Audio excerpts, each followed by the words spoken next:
The wrench slipped from Roy Bennett's hand and clattered against the metal deck plating. He wiped the grease from his palms onto his already stained work pants and bent down to retrieve it. Another 12-hour shift at Outpost 7's maintenance bay was nearly complete, and his back reminded him of every bolt he had tightened and every panel he had welded. The mining equipment on this asteroid colony took a beating from the constant drilling operations. Roy had spent the entire day repairing a massive ore processor that had decided to seize up right in the middle of production. The machine now hummed smoothly behind him, its rhythmic pounding a familiar lullaby to his tired ears. He gathered his tools and started loading them into his cart, when a sound cut through the ambient noise of the facility. It was a roar, but not the mechanical kind he was used to. This was organic, desperate, and coming from somewhere beyond the colony's protective walls. Roy paused and listened. The sound came again, followed by another roar that harmonized with the first in a way that spoke of genuine distress. Dragons. Had to be. They shared this sector of space with humans, maintaining an uneasy coexistence that mostly involved staying out of each other's way. His curiosity got the better of him. Roy abandoned his tool cart and walked toward the eastern airlock. The sounds were definitely coming from the canyon system that cut through the asteroid's surface about a quarter-mile from the colony perimeter. The airlock cycled open, and Roy stepped into his environment suit. The asteroid had breathable atmosphere thanks to some terraforming work done decades ago, but it was thin and cold. Better to be safe, he grabbed a portable light pack and headed out across the rocky terrain. The twin suns of the Crimson Drift sector painted the landscape in shades of orange and deep red. Long shadows stretched across the canyon walls as Roy made his way toward the source of the noise. The roaring had stopped, replaced by heavy breathing and what sounded like whimpering. When he rounded a boulder the size of a small building, Roy stopped in his tracks. Two dragons lay in a tangled heap at the bottom of a narrow section of the canyon. Their wings were knotted together in a mess that looked like someone had tried to braid steel cables while blindfolded. The bronze-scaled male was on the bottom, his neck craned at an awkward angle. The silver-blue female was partially on top of him, one of her wings twisted back in a way that made Roy wince just looking at it. Both dragons turned their massive heads toward him as he approached. Their eyes, each the size of dinner plates, tracked his movement with a mixture of pain and something that might have been embarrassment. Roy held up his hands in what he hoped was a universal gesture of peace. He had seen dragons before, of course. They came to the colony sometimes to trade or to use the refueling station, but he had never been this close to one, let alone two that were clearly in trouble. The male dragon tried to speak, but what came out was a confused mix of the clicking language dragons used among themselves and broken human common tongue. The pain was clearly making communication difficult. Roy moved closer, his mechanic's eye already assessing the situation. He walked slowly around the tangled pair, noting how the wing membranes had been folded and twisted through supporting bone structures. It was like looking at a catastrophic failure in a hydraulic system, except these were living creatures capable of ripping him in half if they panicked. The female dragon managed to speak more clearly. "Cannot move, stuck, wings caught." "I can see that," Roy said, keeping his voice calm and level. He had learned long ago that panicking never fixed anything. "How did this happen?" The male dragon growled, a sound that Roy felt in his chest. Was flying, racing, collision in narrow pass. Roy nodded, understanding dawning. They had been showing off, probably, and misjudged the tight canyon walls. The impact had sent them tumbling, and their wings had become entangled during the fall. The more they struggled to free themselves, the tighter the knots had become. "Can you untangle us?" the female asked. There was hope in her voice, but also doubt. Roy crouched down and examined the closest knot. The wing membrane was pulled tight between two support bones, creating a loop that another section of wing had passed through. Behind that was another tangle and another. It was complex, but not impossible. "Maybe," he said honestly, "but it's going to take time and I'm going to need to touch your wings." "I'll be as careful as I can, but it might hurt," the male dragon hissed. "You are just human, small, weak. How can you help where we cannot?" "Because I have hands," Roy said simply, holding up his gloved fingers. "And because I spend my days untangling problems. Granted, usually they involve pipes and wires, but the principle is the same." The female dragon shifted slightly, causing both creatures to grunt in pain. "We have no choice, Ash. We have been here for 3 hours. If we do not get free soon, the wing damage could be permanent." The male dragon, Ash, closed his enormous eyes and let out a resigned breath that washed over Roy like a warm wind. "Fine, do what you must, small wings." Roy ignored the casual insult. He had been called worse. He pulled off his glove and carefully touched the wing membrane near the first knot. The material was warmer than he expected and surprisingly tough. He could feel the blood vessels beneath the surface pulsing with the dragon's heartbeat. "Okay," he said, more to himself than to them. "Let me get a better look at this mess." He walked around the tangled pair again, this time paying attention to how each section of wing connected to the next. The complexity of the situation became clearer with each pass. This was not something that could be pulled apart quickly. One wrong move could tear membrane or dislocate joints. The female dragon Frost watched him with keen intelligence. "You have a plan?" "Working on it," Roy replied. He stopped at what looked like the central point of the tangle, where both dragons' wings met in a twisted knot that involved at least 6 different membrane sections and 4 wing joints. "But I'm going to need equipment from the colony, and this is going to take most of the night," Ash growled again. "We do not have all night. The elders will come looking for us. Then they'll find me helping you," Roy said firmly. "Because if I rush this, you'll both end up with shredded wings." "Is that what you want?" Both dragons fell silent. Roy took that as permission to continue. He marked the location in his mind, noting landmarks so he could find his way back in the growing darkness. "I'll be back in 30 minutes, he said. "Don't struggle while I'm gone. You'll only make it worse." As he walked back toward the colony, Roy heard the male dragon mutter something in the clicking language. The female responded sharply. Roy smiled to himself. Even across species, some arguments were universal. He had work to do. Dr. Lena Okoye looked up from her microscope when Roy burst into the xenobiology lab. She had been studying mineral samples from the latest drilling expedition, but one look at Roy's face told her that something unusual was happening. "I need information about dragon wing structure," Roy said without preamble. "Specifically how much stress the membranes can take and where the sensitive nerve clusters are located." Lena set down her sample slide and gave Roy her full attention. "Why do you need to know this right now? It's almost nightfall." Roy quickly explained the situation in the canyon. As he spoke, Lena's expression shifted from curiosity to concern. She pulled up a holographic display showing dragon anatomy, rotating the image to focus on the wing structure. "The membranes are incredibly tough, but only along certain stress lines," she said, pointing to the diagram. "Here, where the support bones connect, there's flexibility. But between the bones, the membrane can tear if pulled perpendicular to these natural fold lines." "What about nerve endings?" "Concentrated here," Lena indicated the wing joints, "and along the leading edge. Think of it like the human fingertip. Very sensitive. Pain signals will cause involuntary muscle contractions, which could complicate your work." Roy studied the display, committing the details to memory. "Anything else I should know?"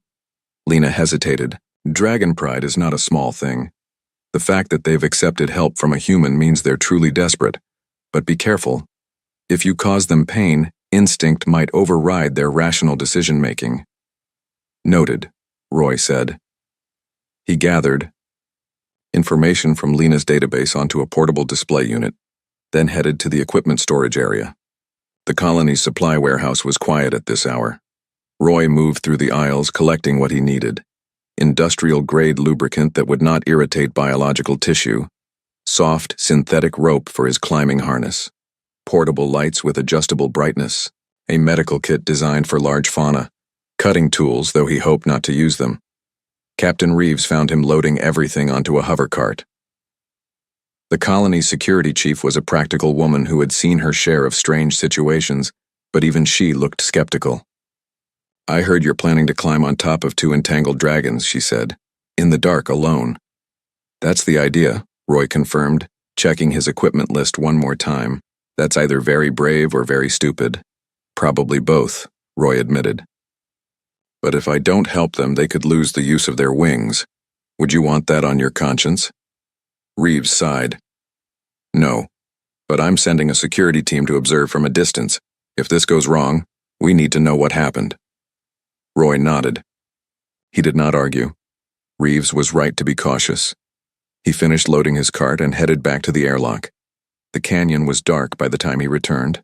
The twin suns had set, and the asteroid's thin atmosphere did little to hold heat. Roy activated his portable lights and set them up around the tangled dragons, creating a circle of illumination in the darkness. Both dragons had remained still as he had instructed. That was a good sign. It meant they trusted him at least a little. "I'm back," Roy announced. "Now we can start the real work." He unpacked his equipment methodically, explaining each item as he did. "This lubricant will help me slide the wing membranes past each other without friction damage. This rope is for me to secure myself so I don't fall. These lights are so I can see what I'm doing. And this display shows me where your nerve clusters are, so I can try to avoid causing unnecessary pain." Frost watched him with interest. "You are very thorough for a human." "I'm thorough for anyone," Roy replied. "Rushing leads to mistakes, and mistakes lead to injuries." He strapped on his climbing harness and approached the central tangle point he had identified earlier. Up close, the complexity was even more apparent. Ash's right wing had somehow folded over Frost's left wing, which had then passed under Ash's wing joint before looping back over. Behind that primary tangle were at least 3 secondary knots that would need to be addressed. Roy pulled himself up onto Ash's broad back, using the dragon's natural ridges as handholds. The bronze scales were warm beneath his hands, radiating stored heat from the day's sunshine. "I'm going to start by identifying every connection point," Roy explained, speaking to both dragons as he would to an apprentice in his workshop. "Once I understand how you got into this mess, I can figure out how to get you out." He worked slowly, tracing each wing membrane from its base to where it connected with the other dragon's wing. He used his portable light to illuminate tight spaces and occasionally applied small amounts of lubricant to test whether sections could move independently. Ash grunted as Roy's hand passed near a particularly sensitive joint. "That hurts." "I know," Roy said. "I'm being as gentle as I can. But I need to know how much each section can move before I start the actual untangling." He continued his examination, and as he worked, the dragons began to talk. Perhaps it was the darkness or the strange intimacy of the situation, but they seemed more willing to share their story. "We were racing," Frost said quietly, "through the narrow canyons west of here. It was Ash's idea." "It was a good idea," Ash protested. "You agreed to it." "I agreed because you said I was too cautious, that female dragons lack the courage for tight maneuvers." Roy listened while his hands continued their work. "So you were proving something?" "Yes," Frost admitted. Ash wanted to show the younger dragons that he was ready to join the hunting parties. I wanted to show that gender means nothing when it comes to flying skill. And then we both tried to take the same line through a split canyon," Ash said. "Neither of us would yield. We collided at full speed. The impact sent us tumbling, and our wings caught on each other." Roy found what he thought was the key knot. It was located at the junction where Ash's wing joint had somehow become locked behind Frost's wing support bone. Everything else seemed to branch from this central point. "How long have you been flying?" Roy asked, partly to keep them talking and partly because he was genuinely curious. 5 years, Frost said. "Since I completed my first molt." 7 years, Ash added with a hint of pride. "And in all that time, you never saw dragons get tangled like this?" Both dragons were quiet for a moment. Then Frost spoke softly. "Dragons who become entangled usually die. The struggling causes the knots to tighten. Eventually, the wings tear or the dragons exhaust themselves. We are taught from hatching to avoid situations where tangling could occur." Roy paused in his work, the full weight of the situation settling on him. "You're saying this is usually fatal?" "Yes," Ash said. "There are songs about it. Warnings, cautionary tales told to younglings." "Then why didn't you tell me that from the start?" "Because we were ashamed," Frost admitted. "We let our pride put us in a situation that our people consider a death sentence, and then we had to ask a human for help." Roy returned to his examination, but his mind was working faster now.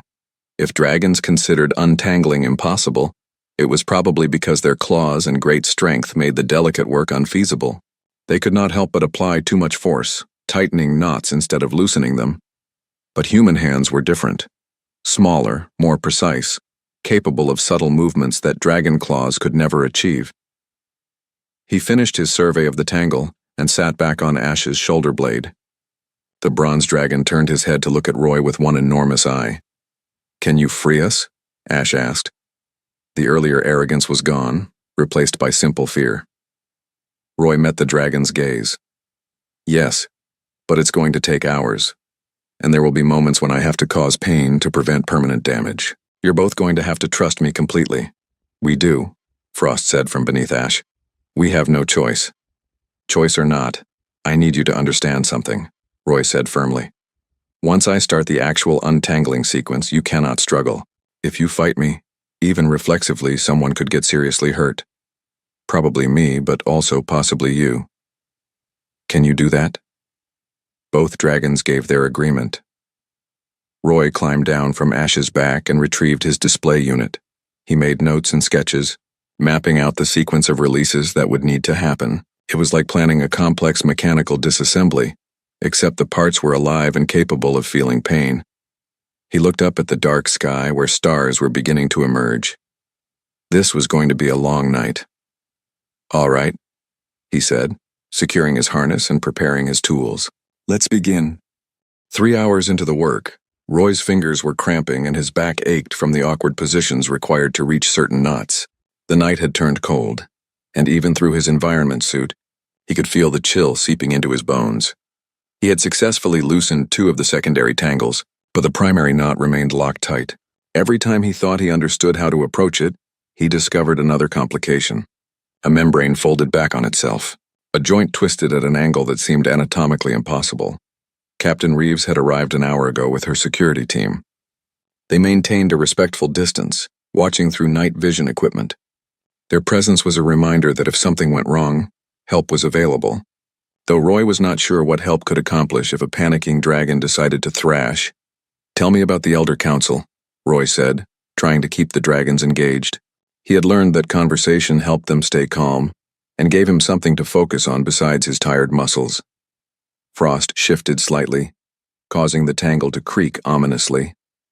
Roy paused until everything settled again. The council governs our people, Frost explained. 3 elders who have proven themselves in combat, scholarship, and leadership. They make decisions that affect all dragons in this sector. And they're going to be looking for you? Roy asked, working lubricant into a particularly tight fold. By now, yes, Ash said. His voice had lost much of its earlier hostility. Hours of forced immobility and shared vulnerability had worn away his pride. We were supposed to return before dark. When we did not, someone would have alerted the council. Roy nodded, testing the tension on a wing membrane. It gave slightly, which was progress. What will they do when they find us like this? They will be disappointed, Frost said quietly. A shame that 2 of their young could be so foolish. We are not younglings, Ash protested weakly. We have earned our hunt names. Then we should have known better, Frost countered. And now a human has to fix our mistake. The conversation lapsed into silence. Roy continued working, his movements patient and deliberate. He had dealt with complex mechanical failures before, situations where one wrong move could cause a cascade of destruction. This was no different, except the stakes were lives rather than equipment. A voice called out from the darkness. Roy, can I approach? Roy recognized Dr. Okoye's voice. Come ahead slowly. No sudden movements. Lena emerged into the circle of light carrying a medical scanner and a thermal blanket. Captain Reeves said you've been out here for hours. I thought you might need this. She held up the blanket. Thanks, Roy said, accepting it gratefully. He draped it over his shoulders without stopping his work. Lena scanned both dragons with her medical equipment. Their body temperatures are dropping. Dragons are cold-blooded, Roy. They need warmth to maintain muscle function. Can we set up heaters? Roy asked.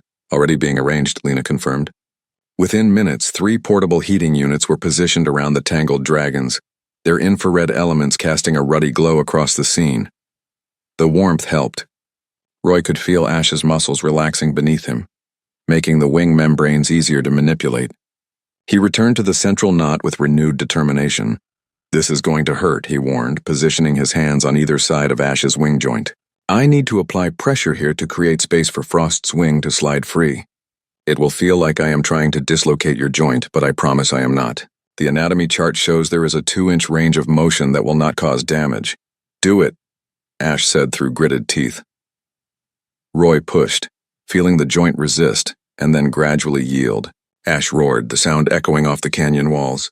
Roy maintained steady pressure, not backing off despite the dragon's obvious pain. Almost there, Roy said. Just a few more seconds. With a sudden release of tension, Frost's wing membrane slipped free of the joint. Roy immediately released the pressure, and Ash gasped in relief. The worst part is done, Roy assured them both. Everything else should be easier. Frost twisted her neck to look back at the tangle. You did it. I can feel my wing. It has movement again. Roy allowed himself a small smile. We're not finished yet, but we're past the point of no return now. Forward is the only option. He climbed higher onto the tangle, straddling the point where both dragons' wings met. From this vantage point, he could see how the remaining knots needed to be addressed. It was like reading a map, except the map was made of living tissue and breathing creatures. As he worked, Ash spoke. Why are you doing this? Because you need help, Roy answered simply, working another fold loose. But we are not your people. We have never shown humans kindness. Many dragons consider your species inferior. Roy paused and looked down at the bronze dragon's eye. You know, in my workshop, I repair equipment that other people have broken or neglected. Some of that equipment was poorly designed. Some was mistreated. Some just wore out from age. I don't judge the machines, and I don't judge the people who broke them. I just fix what's in front of me. We are not machines, Frost pointed out. No, Roy agreed. But the principle is the same. You're in front of me, you're broken, and I can fix you. That's enough reason. Ash was quiet for a long moment. Then he said, Among my people, there is a concept called flight debt. When one dragon saves another during flight, the saved owes the saver a profound debt of honor. I'm not asking for anything, Roy said. That is why the debt is profound, Ash replied, because it is freely given, not demanded. Roy worked through another knot, then another. The sky above was awash with stars, and the distant lights of Outpost 7 twinkled on the horizon. His hands moved with practiced efficiency, guided by hours of experience in tight spaces and complicated problems. Dr. Okoye checked on them periodically, monitoring the dragon's vital signs and bringing Roy water and nutrition bars. Captain Reeves maintained her vigil with the security team. The night wore on. Around midnight, Roy encountered a problem. One of Frost's wing membranes had been folded so tightly that the blood flow was restricted. The tissue had gone pale and cold. If it stayed that way much longer, permanent damage would occur. I need to restore circulation to this section, Roy said, examining the fold carefully. But to do that, I have to partially release a knot that is currently supporting both of your weights. There will be a moment where you both shift positions suddenly. Will it hurt? Frost asked. Yes, Roy said honestly. But the alternative is losing the use of part of your wing. Do it, Frost said without hesitation. Roy positioned himself carefully, bracing against Ash's shoulder ridge. He identified the load-bearing membrane section and prepared to release it in a controlled manner. On 3, he said. 1, 2, 3. He released the membrane. Both dragons shifted with a lurch that nearly threw Roy from his perch. He grabbed onto the closest ridge he could find, which happened to be one of Ash's wing support bones. The bone flexed under his weight but held. Both dragons cried out. But the shift accomplished what Roy needed. The restricted membrane section unfurled and blood flow returned in a rush. Frost gasped as feeling returned to the affected area. It burns, she said. That's normal, Lena called from below. It is the blood returning. The pain will fade in a few minutes. Roy pulled himself back into position and assessed the damage. The shift had actually helped, loosening several tangles that he had been struggling with. Sometimes chaos was useful. We're close now, he said, feeling a surge of hope. Maybe another 2 hours. Dawn would find them still working, but Roy could see the end approaching. One knot at a time, one careful release after another, he was bringing order to chaos. And in the process, he was learning that strength came in many forms. The first light of dawn painted the canyon walls in shades of gold and amber. Roy had been working for nearly 9 hours, and every muscle in his body screamed for rest. But he was so close now. Just 3 more knots remained, and 2 of those were simple tangles that would release easily once he freed the final primary connection. He was working on that final knot when he heard the sound of wings overhead.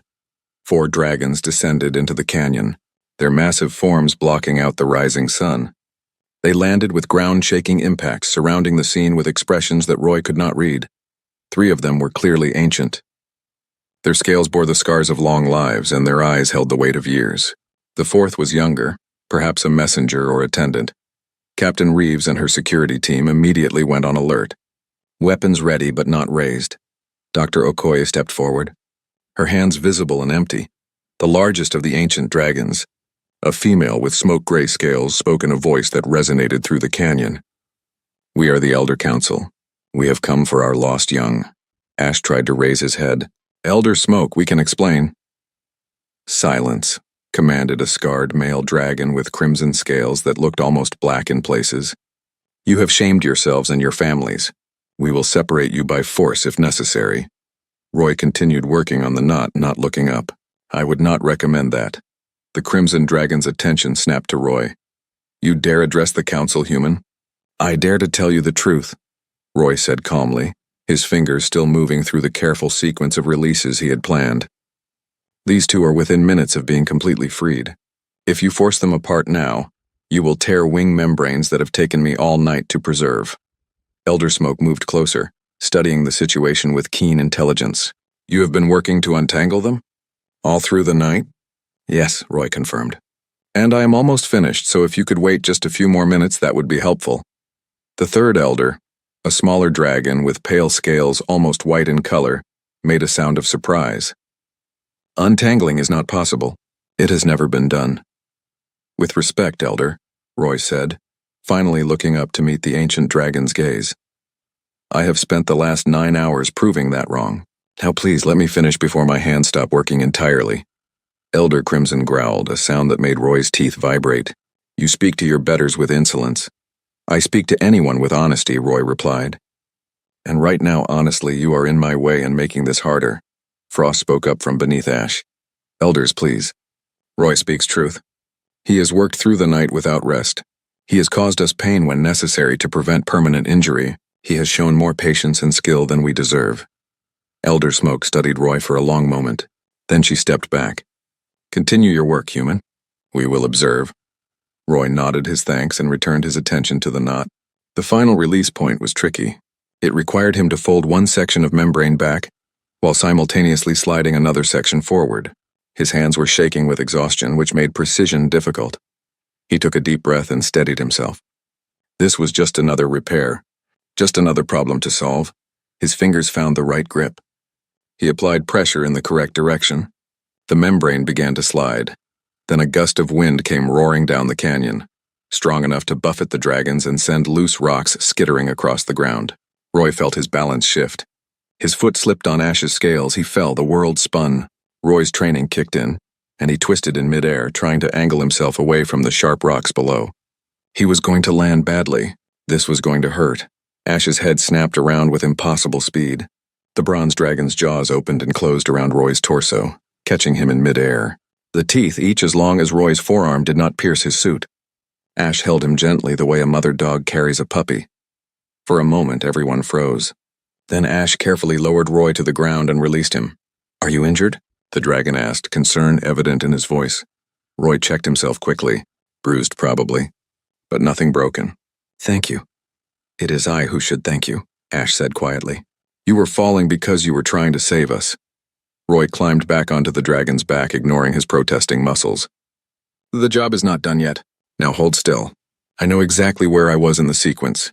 He returned to the knot, and this time his hands did not shake. Within 2 minutes, he released the final primary tangle. Frost's wing came free with an audible sigh of relief from both dragons. The remaining 2 knots were simple by comparison. Roy had them undone within 5 minutes. Okay, he said, climbing down for the last time. Try moving your wings slowly. Test each joint.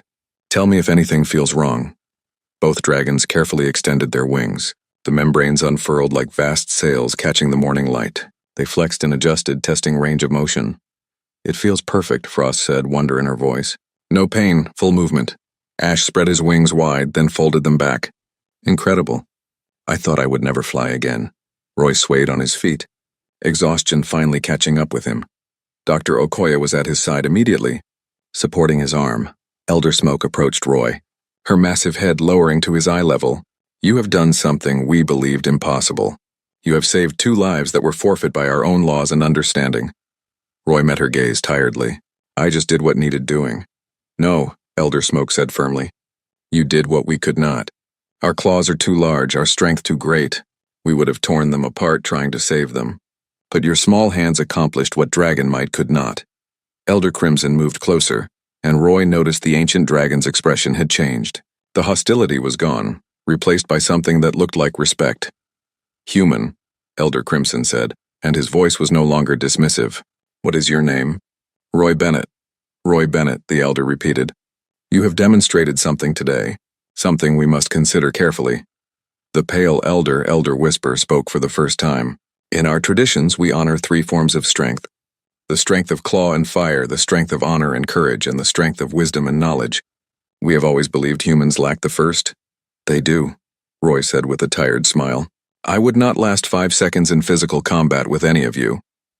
But you possess the other 2 in measures we did not recognize. Elder Whisper continued.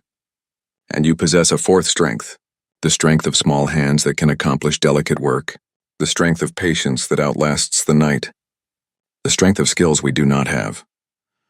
Roy was too tired to fully process what the elders were saying. He just wanted to sleep for about 12 hours and then eat an entire meal, but he understood enough to realize that something significant was happening.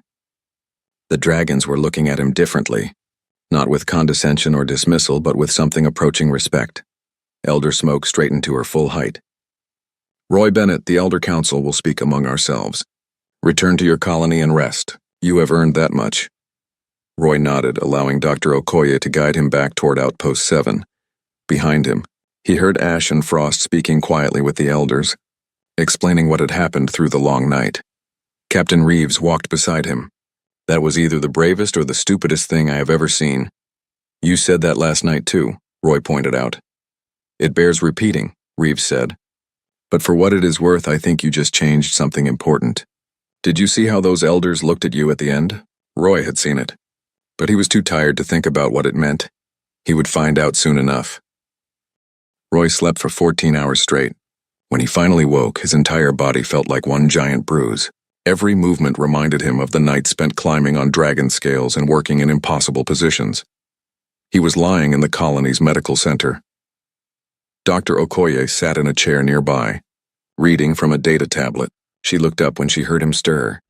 Welcome back, she said with a slight smile. How do you feel? Like I got hit by a cargo hauler, Roy admitted, sitting up slowly. What happened after I left the canyon? Lena set down her tablet. The dragon elders stayed with Ash and Frost for several hours. Then they returned to their settlement.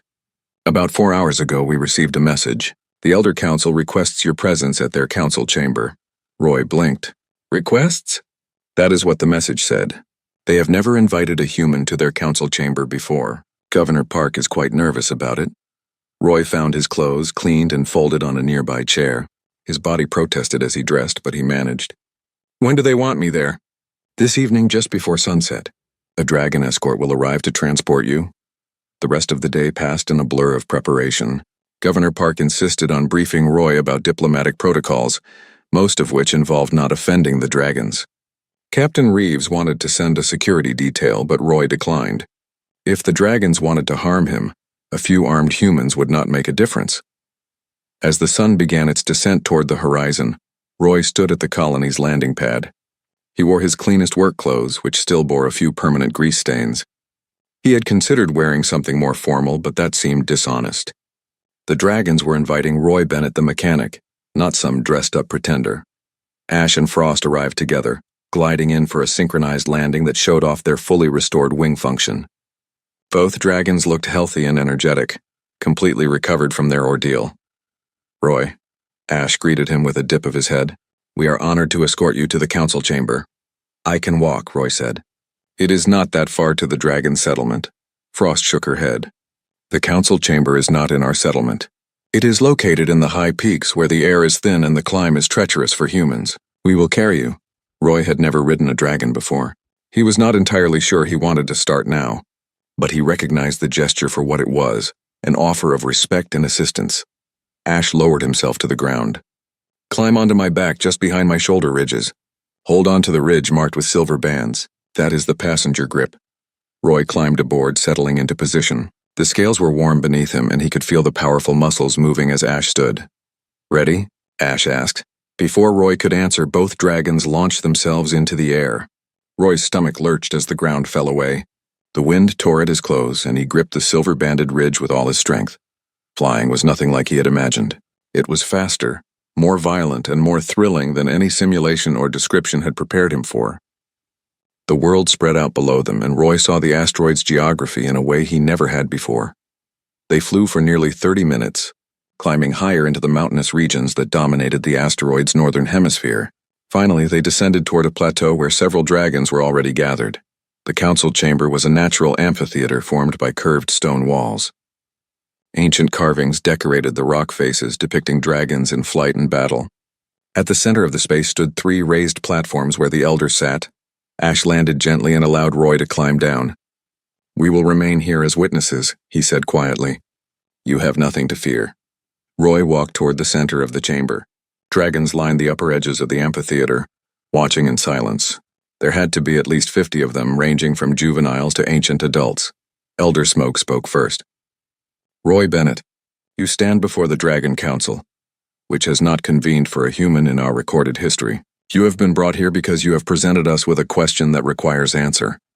Roy stood straight despite his aching muscles. "What question is that?" Elder Crimson leaned forward. "For generations, we have believed humans to be lesser creatures. Weak in body, brief in life, limited in capability. We have allowed you to share our territories because your technology is useful and your settlements cause us little trouble. But we have never considered you equals. Until yesterday," Elder Whisper added, her pale scales seeming to glow in the fading sunlight. "Yesterday, one human accomplished what we believed impossible. What our entire species has never been able to do," Elder Smoke continued. "We have songs and stories about dragons who became entangled during flight. All of them end in death. It is considered a tragic but inevitable fate. We have never questioned this because our claws cannot perform delicate work, and our strength tears what it tries to save."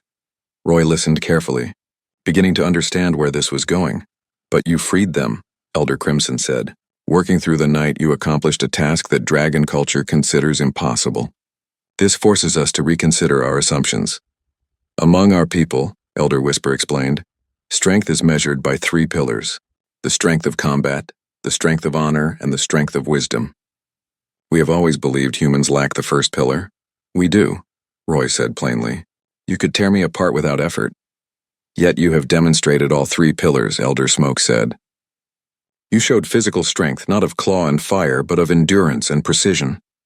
You showed honor by helping those who could not help themselves. And you showed wisdom by approaching an impossible task with patience and knowledge." Elder Crimson stood from his platform. "Roy Bennett, you have created a problem for our council. We must now decide what your actions mean for our 2 species. Are you an exception?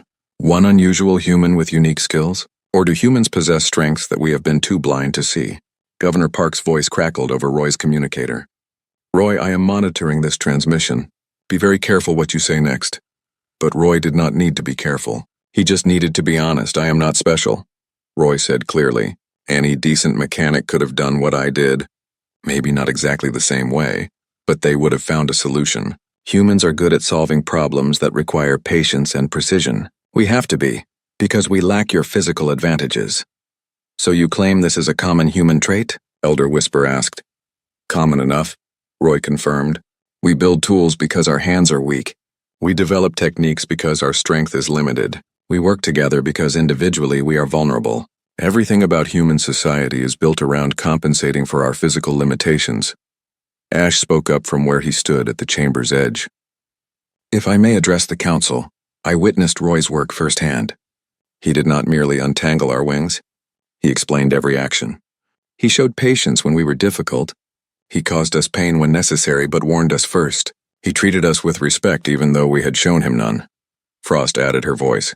"And when he fell, his first thought upon being saved was to return to his work. He did not celebrate his rescue or demand gratitude. He simply continued the task he had started." Elder Smoke looked at Roy with those ancient, intelligent eyes. "If you are not special, Roy Bennett, then what you represent is even more significant. You represent a species that compensates for weakness with skill. That turns limitation into adaptation. That possesses strengths we cannot match, just as we possess strengths you cannot match." "Yes," Roy said simply. The 3 elders looked at each other, some unspoken communication passing between them. Then Elder Crimson spoke. "We must deliberate. Roy Bennett, you will wait here while the council considers what has been presented." The 3 elders withdrew into a cave at the back of the amphitheater. The assembled dragons began to murmur among themselves, their clicking language filling the air with sound. Roy sat down on the stone floor. His legs were tired, and he saw no point in standing if he did not have to. Ash and Frost moved closer, positioning themselves near him in what might have been a protective gesture. "What do you think they will decide?" Roy asked quietly. "I do not know," Ash admitted. "This is unprecedented. But I hope they will see what I have learned. That strength comes in many forms, and intelligence requires recognizing strengths you do not possess." The sun continued its descent. Stars began to appear in the darkening sky, and Roy waited, wondering what the dawn would bring. The stars had completed their arc across the sky when the three elders emerged from their deliberation. The assembled dragons fell silent immediately, every eye fixed on the council platforms. Roy stood, his muscles protesting the movement after sitting on cold stone for hours. Ash and Frost moved closer to him, flanking him on either side. Elder Smoke's voice carried across the amphitheater in the pre-dawn darkness. "We have reached a decision that will change our people's understanding of the universe and our place in it." The ancient dragon paused, letting her words sink in. Then she continued. "For generations, we have measured worth by standards that reflect our own nature.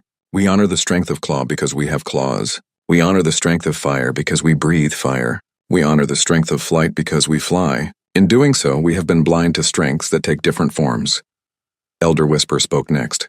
"Our stories and songs are filled with warnings about entanglement. We teach our young to fear it, to avoid situations where it might occur. We have always accepted that some deaths are inevitable, that some problems have no solutions. But that acceptance was born from ignorance," Elder Crimson said, his scarred face serious in the growing light. "We believed entanglement was unsolvable because we could not solve it. We assumed our way was the only way." Elder Smoke looked directly at Roy. "Roy Bennett showed us otherwise, not through grand gesture or mighty deed, but through patient work that lasted through the night. He demonstrated a truth we had not considered. That small hands can accomplish what large claws cannot. That precision can triumph where strength fails. That every species possesses unique capabilities shaped by their own challenges."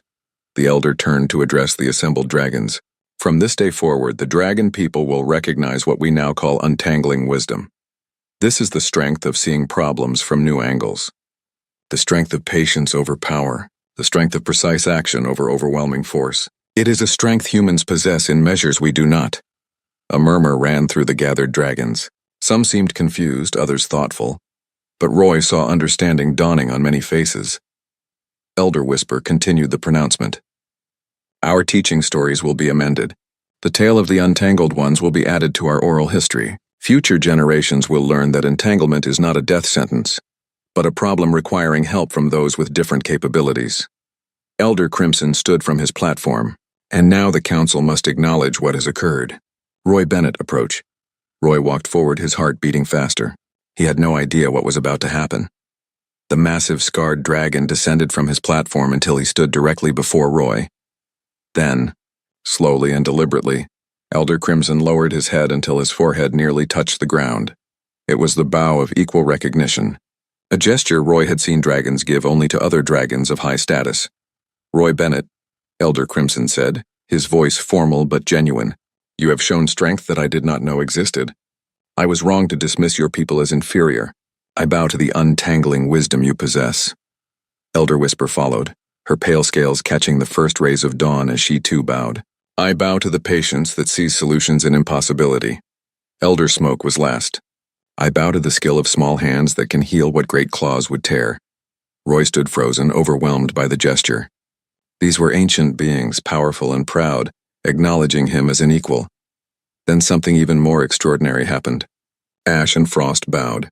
Then other dragons in the amphitheater began to bow, one after another. The wave spread through the assembled crowd until every dragon present had lowered their head in recognition. Roy found his voice with difficulty. "I do not need you to bow. I just did what anyone would do when someone needed help."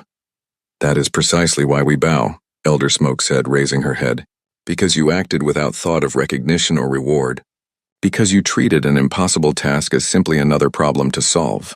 Because you showed us that worth is not defined by a single measure." Elder Whisper moved closer. "We have a proposal for the human colony. We wish to establish an exchange of knowledge. Humans will teach dragon youth about precision work, mechanical thinking, and problem-solving approaches we have never considered. In return, we will share our knowledge of aerial dynamics, territorial navigation, and survival techniques honed over millennia. Some of our young have already expressed interest, Elder Crimson added, glancing at Ash and Frost. They wish to learn to see with mechanic's eyes, as you call it.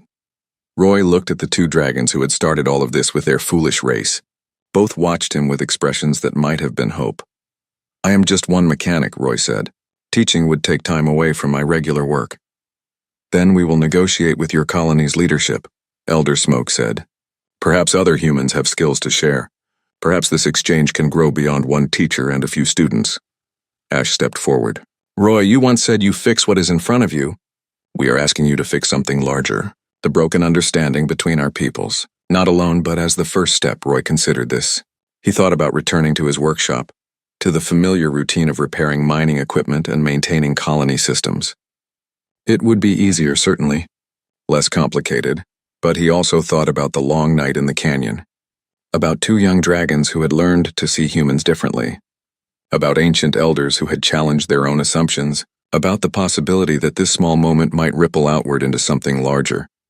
I will need to clear it with Governor Park, Roy said finally, and I will still need to do my regular maintenance work.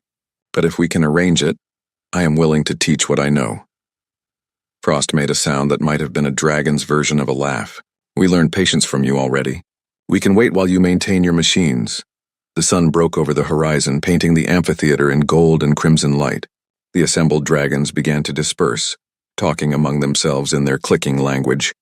Roy caught fragments of conversation, his name repeated frequently. Elder Smoke approached him one last time. Roy Bennett, you came to the canyon to repair a tangle. But what you truly repaired was far more significant. You mended a gap in understanding that has existed since our two species first met. I just used the skills I have, Roy said. Yes, the Elder agreed. And in doing so you reminded us that every species has value shaped by their unique challenges and adaptations. That is wisdom we should have recognized long ago.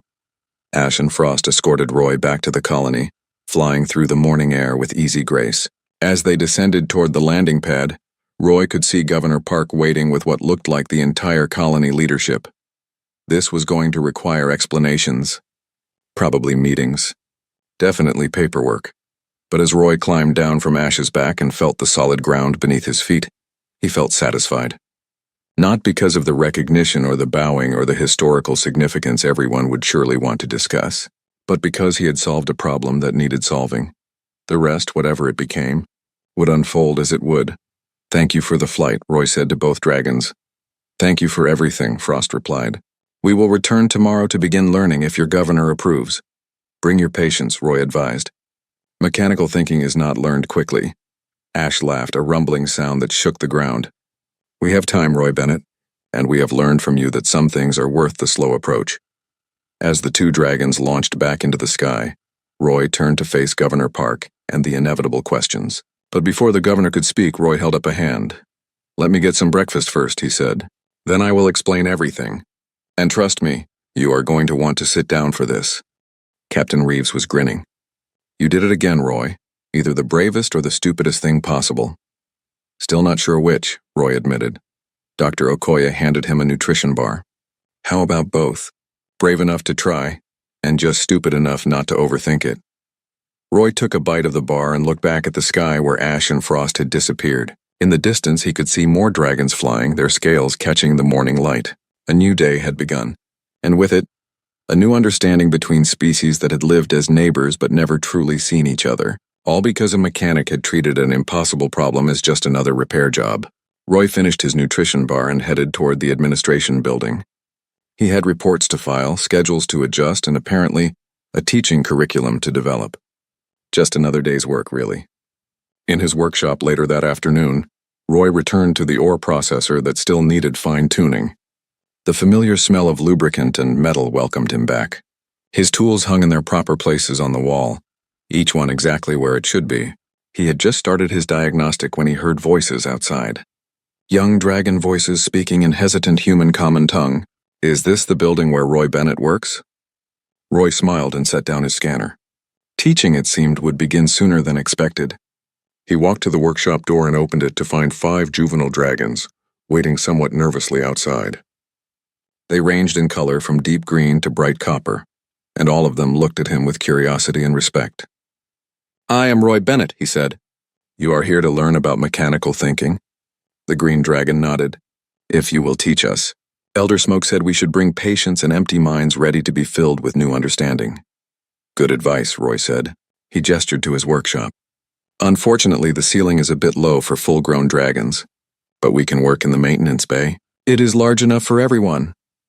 As he led the young dragons toward the larger space, Roy felt the weight of what was beginning. This was bigger than fixing a tangle. This was building something new. But like everything else, it would be accomplished one step at a time. One lesson at a time, one moment of understanding at a time. His toolbox sat on the workbench, worn and practical, containing instruments designed for human hands. Soon dragons would learn to see the world through the lens those tools provided. And in turn, Roy suspected he would learn to see the world through their eyes as well. The exchange had begun. Where it would lead, no one could say. But Roy Bennett, mechanic of Outpost 7, had done what mechanics do best. He had taken broken things and made them work again. Only this time, what he had repaired was not machinery but understanding. And that, he thought, was worth all the sleepless nights and aching muscles in the universe.